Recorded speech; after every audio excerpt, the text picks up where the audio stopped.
Joining us now, yes, Bad to the Bone, that's his theme song for the day, Steve Bannon. Of course, Steve Bannon served the president's senior advisor of the White House, chairman of his campaign. He's now the chairman of Citizens for the American Republic. You can follow him on Twitter. You want to do that at CitizensAR.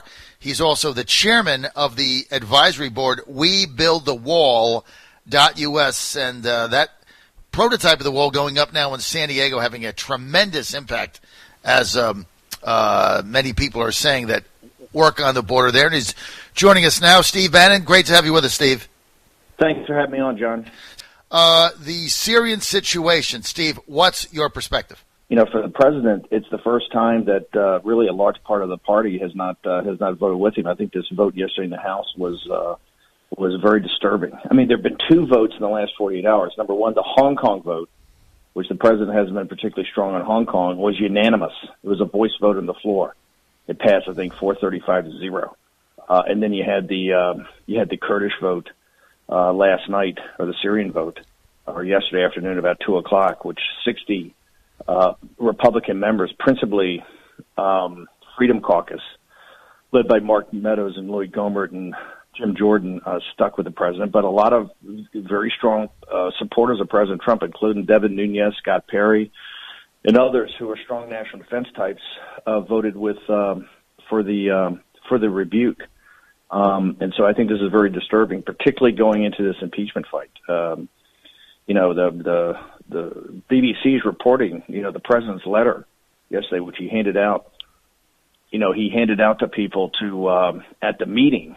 You know, Erdogan bragged on BBC, and the people around him bragged that they got the letter, read it, threw it in the trash can, and then commenced the assault into the Kurdish territory, the Kurdish-occupied parts of Syria.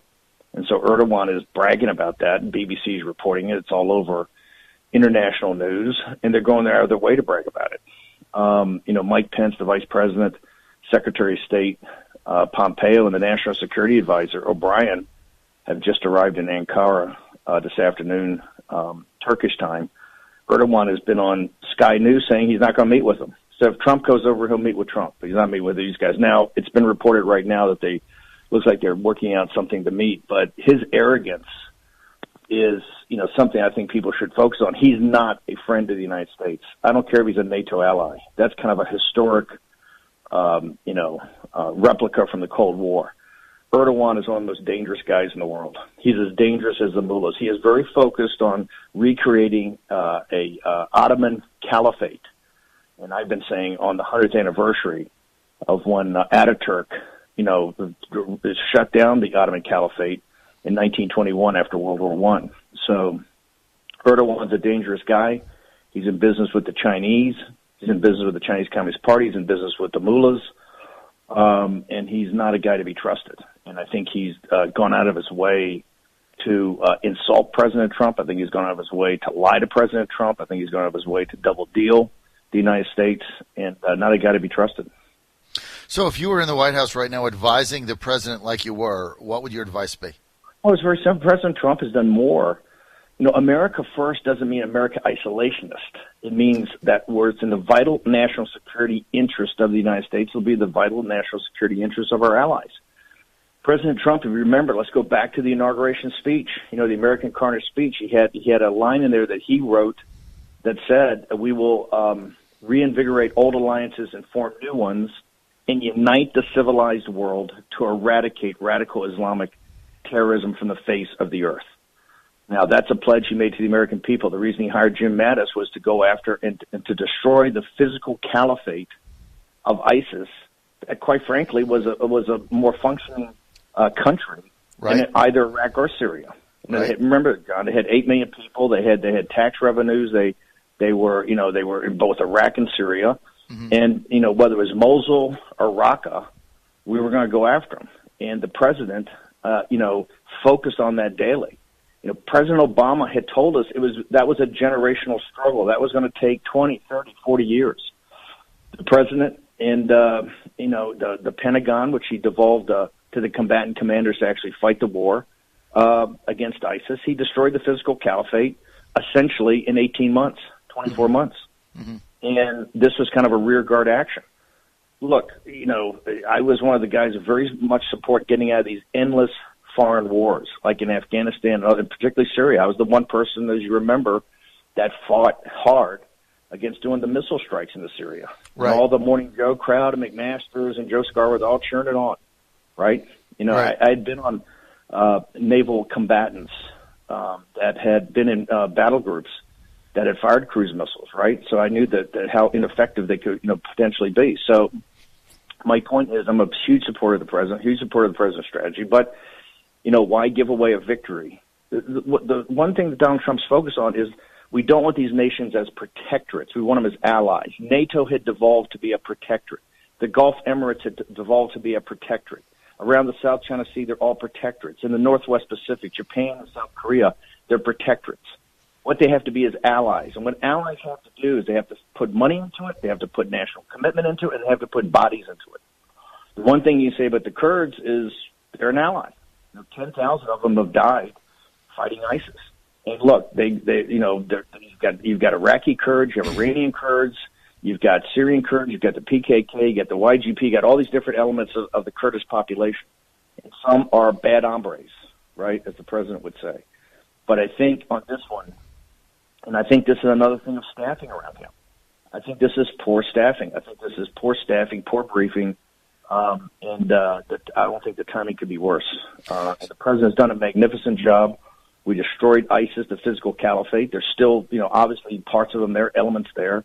It's very tough to eradicate this entire thing on a global basis, as people know. But Trump's done more, really in hammer blows, to essentially crush the physical caliphate that was there. They're no longer a nation. That's because of the commander-in-chief and his military advisors that did this. I just think it's a bad move to do it at this time. I think it's got to be rethought, and particularly with Erdogan. Erdogan is an enemy of the United States of America. He's an Islamist. He's a bad guy. China, Iran, and Turkey. I've said on this show for over a year, I think, John, that is the axis that we have to worry about that's trying to unite the Eurasian landmass. And I don't buy the fact that, hey, I'm getting out of the Middle East. At the same week, we're sending, 2,500 combat troops to Saudi Arabia with anti-aircraft and anti-missile defenses, which I support. You have to do it. This thing's going to the Persian Gulf. We don't want to slip into a kinetic war over there, but it's kind of hard to buy that we're getting out of the Middle East when the talks are stalled in Afghanistan, which is really the central place we ought to be out of, and we're reinforcing Saudi Arabia right now. But the president did say yesterday that as far as Saudi Arabia, he said, I'm sending some resources there, but he said, the Saudis should defend themselves by using the equipment that we sold them. He also said, look, I'm going to fulfill a campaign promise, which is I'm getting out of there. And, Steve, we had 50 troops there. So the Democrats are saying, and some Republicans. We had 50 troops in one region. We've also got 1,000. Look, I'm a huge supporter of getting out of these endless foreign wars. However, there's a way you do it. You don't give up gains you've got, and you don't give up what you have until you do it. You've thought it through every type of different alternative, and do it in a way that is strategically and logistically smart. In addition, some of the people that voted against the president yesterday are some of his strongest supporters. Right. There's nobody on Capitol Hill that understands what's going on like Devin Nunes. Right. He was chairman of the House Intelligence Committee. Right. He was the senior guy to Mike Pompeo when Pompeo took over the CIA. He's been a terrific supporter. Scott Perry. Look at the people on that list. These are people that have the president's back. They offered him good advice. For Devin Nunes to take that vote is a tough call for Nunes because he's a very dedicated guy and has the president's agenda and is giving the president good counsel. And so sitting there, look, it's a complicated situation, and particularly, Erdogan. And look what he's done in the last last week or so against the president. Right. This guy is not a good guy. He is an enemy of the United States. I don't care if he's in NATO or not. That's a historic anomaly, and I think that ought to be addressed. Why we're sharing intelligence with him, why we have those nuclear weapons up there at those bases. Erdogan is an Islamist. He funds the Muslim Brotherhood. Khashoggi, and he was terrible what happened to him, but people shouldn't be lost in the fact that Khashoggi, who was tied up with the Muslim Brotherhood, when he, met his unfortunate early demise, he was in Turkey, right? Mm-hmm. So it's, Erdogan's not a good guy. He's a backer of the Muslim Brotherhood. He's made, he wants to take over the two holy sites in Saudi Arabia. He's got expansionists, just like the mullahs. The mullahs are the Shiite expansionists with Hezbollah and this expeditionary force they've got in the Middle East. And Erdogan's the same way with the Muslim Brotherhood. And people say, well, that's 7,000 miles away. Well, hey, when Al-Qaeda struck us, they were 13,000 miles away. Right.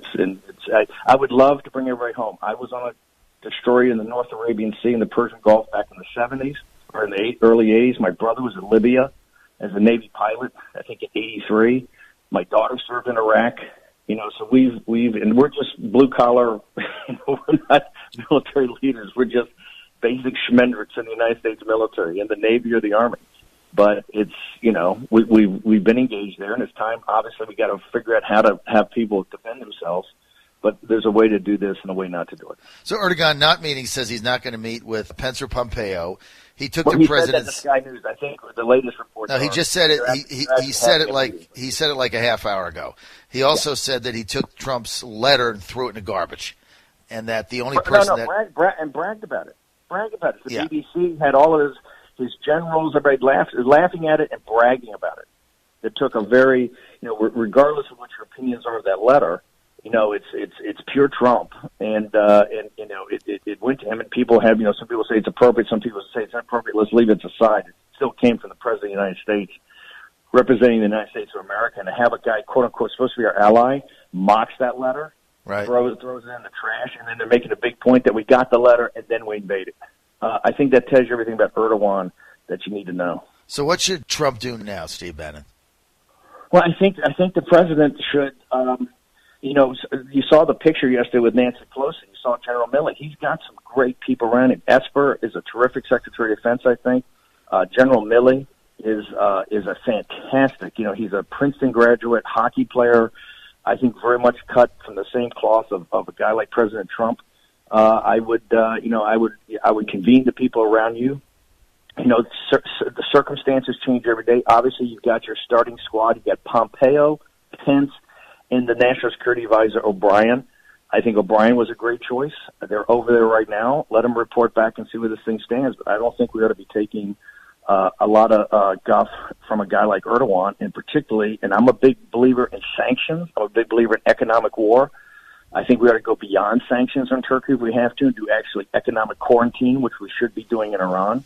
And have Pence and Pompeo and O'Brien report back. But the president is a savvy business guy. I think he's been a great strategist so far. We've never gotten this far.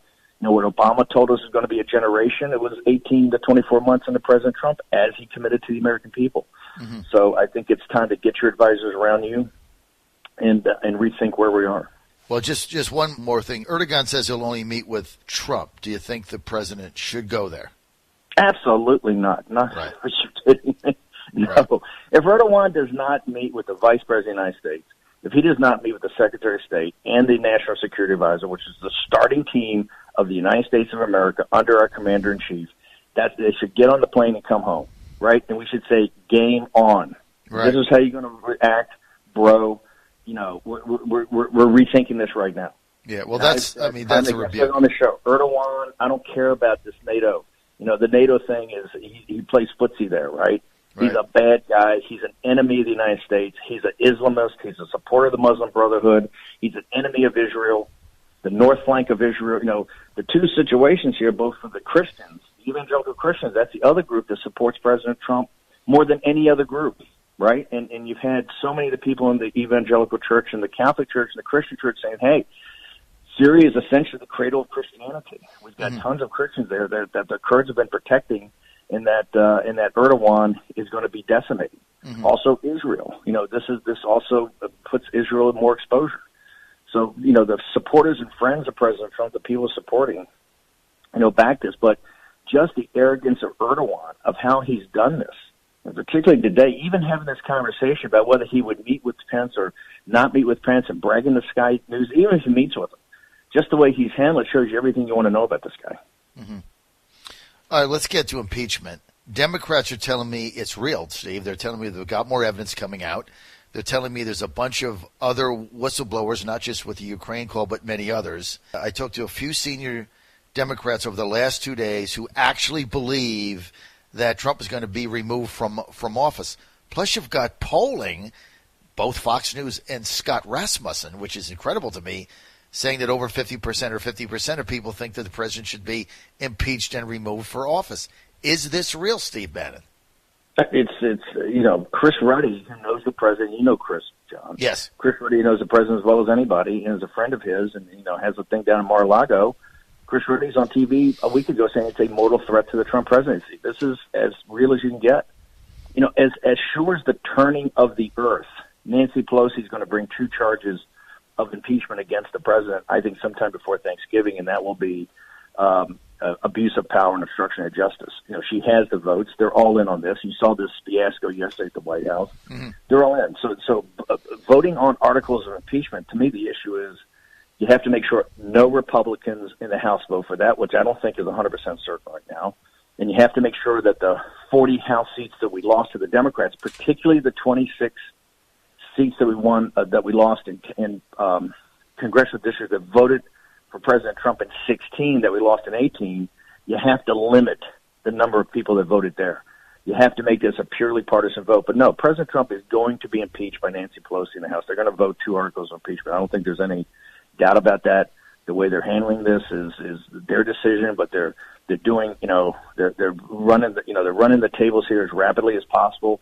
And if President Trump doesn't give information or doesn't provide witnesses or people in his administration, instead, I think fighting it in the court still does add that to the obstruction charge. And so for Trump followers and Trump supporters, it's now we got to get very focused because, Mitch McConnell gave a PowerPoint presentation this week to the Senate, PowerPoint about the trial. Yep. So they're gearing. He gave very specific details. The question is not whether he will be acquitted by the Senate or not. The question is what will be the Trump presidency post that acquittal? Because those votes, people would sit there and just say, "Oh, he's going to get acquitted because he can't get 2/3." These are going to be conditional votes. I think that they would demand big changes. I think they'll demand changes to the president. That's what Trump supporters, I think, have to be very, very focused right now on this and look at the numbers. The messaging that's come out from the White House so far is just not working. I'm a math guy. Just look at the math. You look at the undercard, the crosstabs on this. The numbers get worse every day, and Scott Rasmussen should be a fire bell in the night for the people in the White House. I agree. Rasmussen has always been the closest of really understanding the Trump base and the Trump movement, and those numbers are bad. It's amazing. I said that yesterday. I rang the bell when I saw that. The Fox poll I kind of dismissed, maybe an outlier. But Scott Rasmussen has been my go-to pollster since I've been in the radio for a decade. The guy is very accurate. He doesn't mess around. And you're right, Steve. That should be an alarm bell. The fire bell in the night for the Trump supporters. That's one you can't listen. The French philosopher that died in World War I, Charles P.G., said it's important for us to report what we see, but it's most important and hardest to see what we see. And that's the situation for Trump supporters and the people that love the president and love the agenda, have been doing this for a while. We have to look at this with a cold light of reality and see the fight that we've got, and we've got a huge fight in front of us. And you're not going to win this fight by saying fake news. You're not going to win this by witch hunt. Okay, I'm about victory. I'm not about feeling good, about yelling about certain terms. I'm about victory. Victory in 16 and victory now. And if you want this agenda to go forward, if you want to build a wall, if you want to confront China, if you want to bring ultimately peace to the Middle East, if you want to have an American first national security policy, deconstruct the administrative state, have economic growth, if you want those things, the next 8 to 10 weeks are going to be some of the most important in American history. It's going to be, and we're going to have an impeachment of a president. We're going to have a trial in the Senate. And that's what's going to happen. They'll talk about this 100 years from now. So buckle in. How do you win? You got to win by the president's got it. I think the president's got to go on offense about what his agenda is, and he's got to basically make sure that people in the Republican Party in the House that would vote for this, because you need 0 votes, and those 26 Democrats in those counties and those districts that he won that they flipped in 18 have to understand, if you vote against the president, if you vote to impeach him, you're assigning your political death warrant, that you will be beaten at the polls in 2020. And I think that's very important. And we have to raise the political stakes here. This is not going to be about law. It's not going to be about. This is not a legal thing. This is a political situation. The president, we have to raise the stakes now politically. And then in the Senate, the same way. That if you go against the president, you go against his movement, you go against what he stood for and what he's committed to the American people, you're going to have a tough time. And we have to unite all Republicans and people that all the coalition that voted for Trump in 2016 have to be reunited for this. And I got to tell you, yesterday was not a good sign. Only 60 people backed the president. And that was essentially Louis Gohmert, Mark Meadows, Jim Jordan, the great folks of the Freedom Caucus, and a few more. But that was, it was 340 to 60. And the day before in Hong Kong, it was 435 to 0. And so in the Senate now, they're picking up the Hong Kong situation, which I think the president's been slow on backing the young capitalists in Hong Kong that are fighting these dictators in Beijing. But the Senate's going to pick it up, and I'm hearing from from Republicans, they're going to make this thing veto-proof. So the on Capitol Hill right now, it's not going in the president's direction. We have to face the reality of that. One senior Democrat told me yesterday, he said, from the time that Richard Nixon had the first House Republican that came out for impeachment was April 6th of 74, right? Yep. And he resigned on August 12th or something. So it was April, May, June, July. It was 4 months between the first Republican breaking with Nixon and him resigning. And one Democrat was telling me the same thing is going to play out. Is that possible? Well, it's if we don't do our jobs and get the message out there and get people united, you never know what's going to happen. This is going to be day by day. The one thing that's disturbing about the polling numbers, whether it's Gallup, whether it's Fox, because if you average these things, it looks bad. Then you put Rasmussen on top of it. Is that Clinton and Nixon really went against them when they started having televised hearings. We haven't started televised yet. It's all behind closed doors. So theoretically, the worst hasn't happened yet. But the one thing I don't like is the White House puts out a strategy that says no cooperation, and we're doing this on legal grounds, and we will fight you all the way to the Supreme Court. They put this letter out, which I think was a very tough letter, under Pat Cipione's signature, the White House counsel. And ever since then, every time I look around, there's another State Department, another National Security Council person, Defense Department guys lined up. People. Pompeo sends over all the information. I don't quite get I don't know what the play sounded like it was called, but we're not running the play. I thought the play was to make them fight for every piece of information, to exert executive privilege, to take these things to the Supreme Court. I saw the letter, looked tough, looked like it, as I said on Fox News over the last couple of weeks, got to slow this train down, right? Because Nancy Pelosi is not going to put it to a vote in the House. She doesn't want you to have due process. She's doing the old Napoleon strategy of march, divided, fight, united. They're going to have a vote at the end, so you got to slow this down. They send a tough letter. They lay out exactly how they're not going to cooperate. Everything I've seen since cooperation. So I don't get it. I just don't get it. But somehow there's going to have to be a unified legal strategy, a unified media strategy, and the president's going to have to take his case to the American people, and particularly these the congressional districts. Well, there's no unified media strategy now, and I could tell you that as being one of the surrogates on the front lines, because the messaging that they want is, just like you said, Steve Bannon, they want witch hunt and they want fake news, and it's just not working. I mean, when you look at that Rasmussen poll, that messaging has failed. And so, look, people have to...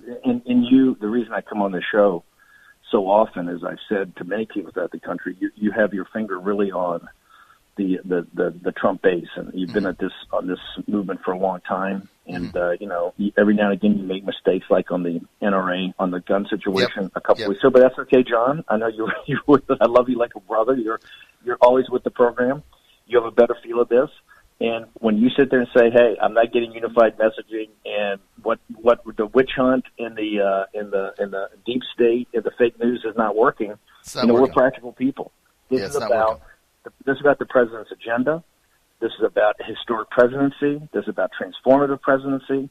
This is about a presidency that's taken on the vested interest in this country. He's the first time in the room. Working class people have had, not in the room, not in the deal in this country, right? As you've seen, the jobs get shipped overseas to China. Wall Street and the corporatists have made huge profits, huge value. The American working class and middle class have taken it in the shorts economically. You've had the fentanyl, the second opium war that the Chinese are running on us. All around the world, President Trump is combating people like the mullahs, like Erdogan, throughout the world. This is all on the table now. And all you got to say is, folks, just go back and watch the 3-hour CNN New York Times debate the other night, right? If that's pure socialism, right? It's socialism with Elizabeth Warren characteristics, and it's coming. And that's what this fight's about. And so far, the messaging, and I'm just looking at the math. The math tells you it's not working. Yep. So there's got to be a reformed legal strategy, a reformed messaging strategy. And the people in the White House, is like in football. Somebody's got to step up and make a play here. The president can't do it all. It's all, and I've said this time and time again, it's on his shoulders to, think through the deal with China, negotiate the deal with China, go sell the deal with China, just like here. You can't put the burden all on one person all the time. Right. Somebody in the White House has got to step up and make a play here. Well, maybe they need a change in there. Maybe maybe instead of running for Senate in New Hampshire, maybe they bring Lewandowski back. That's my number one. My number one and number 2 draft picks are Lewandowski and Bossie. I'm an open advocate of this. They should go in to augment, not replace, but to augment the staff that's in. There's some terrific people in the White House, but a little bit it's like Den Ben Phu right now. I'm sure. Yeah. I feel like they're under siege. You need reinforcements. Well, you need the president to sit there and think that, hey, if I have a war or have some guys in here who admit my guilt is not that's irrelevant. They're after you. They're after you, and you need people like Corey. You need people like Bossie. Right. You need people that understand the agenda and are fighters. Well, he doesn't have them in right now, but just so our audience knows, Steve and I have not talked about this at all. So, Steve, we're on the same wavelength because both of us think the number one thing he should do is Corey should abandon his Senate run and go to the White House. After I saw that poll from Rasmussen, I freaked out on the air the other day, and what you're doing is not working. And so, Steve and I, for our listeners, have not. It's not like we talked about this. But we both reached the same conclusion independently. You don't have to be Einstein's cousin to reach this conclusion. Right, exactly. This is not second order or third order mathematics. This is pretty straightforward. The president's got a great message. And if you think of things that have happened, like what Peter Navarro did in Geneva with the Chinese, if you look at the Japan deal we signed on agriculture, if you look at all these efforts we're doing in the economy, if you look at the Philadelphia shipyard, which in the shipyard down in the Panhandle of Florida, across the country, things are happening, changes are being made. That's the message. Part of the big message has to get out there relentlessly, day in and day out, has got to be this. And this is not disparaging people at the White House. There's some terrific people at the White House. But you need to augment now, right? You need to augment. You need fresh legs. It's like in football. You're in the fourth quarter. Right. You're getting down to the red zone. People are tired. You need an infusion of and a couple of hard, these are tough hombres. Corey Lewandowski and Dave Bossie, or President wouldn't have won the primary if Corey won the campaign manager, and we wouldn't have won the presidency if Dave Bossie was deputy campaign manager for the general under Kellyanne Conway. He's a tough guy and a smart guy. So these are the kind of guys that you need right now. All right, Steve Bannon, I want to thank you for being with us, Steve. Always great to get your perspective. Steve Bannon, Citizens for the American Republic. Follow him on Twitter, @CitizensAR. He's the chairman of the advisory board, WeBuildTheWall.us, former senior advisor of President Trump. Steve, thank you for being with us, man. Thank you so much.